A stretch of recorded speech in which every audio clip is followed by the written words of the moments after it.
উপস্থিত আছেন পুঠিয়া দুর্গাপুরের গণমানুষের নেতা, বারবার বাংলাদেশ জাতীয়তাবাদী দল কর্তৃক ধানের শীষের প্রার্থী মনোনীত হওয়া পুঠিয়া দুর্গাপুরের একজন শিক্ষিত, ভদ্র, নম্র এবং ন্যায়ের প্রতীক,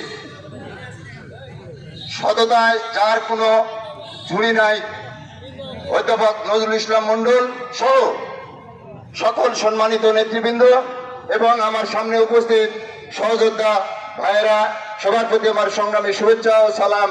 আসসালামু আলাইকুম ওয়া রাহমাতুল্লাহ। ভাইয়েরা আমার, আমরা পুঠিয়ার মানুষ, দুর্গাপুরে আসছি, দুর্গাপুরের নেতৃবৃন্দের বক্তব্য শুনবো।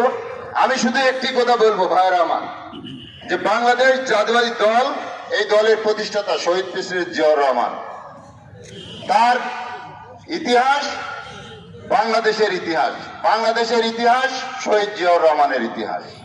যে যুদ্ধের মাধ্যমে এই বাংলাদেশের জন্ম হয়েছে, আজ আমরা স্বাধীন সার্বভৌম বাংলাদেশের নাগরিক, সেই যুদ্ধের ঘোষক শহীদ প্রেসিডেন্ট জিয়াউর রহমান। সেই যুদ্ধের ঘোষণা দিয়েই তিনি থেমে যাননি, তিনি সশরীরে 9 মাস যুদ্ধের নেতৃত্ব দিয়েছেন এবং যুদ্ধক্ষেত্রে যুদ্ধ করেছেন। পক্ষান্তরে আজকে আমাদের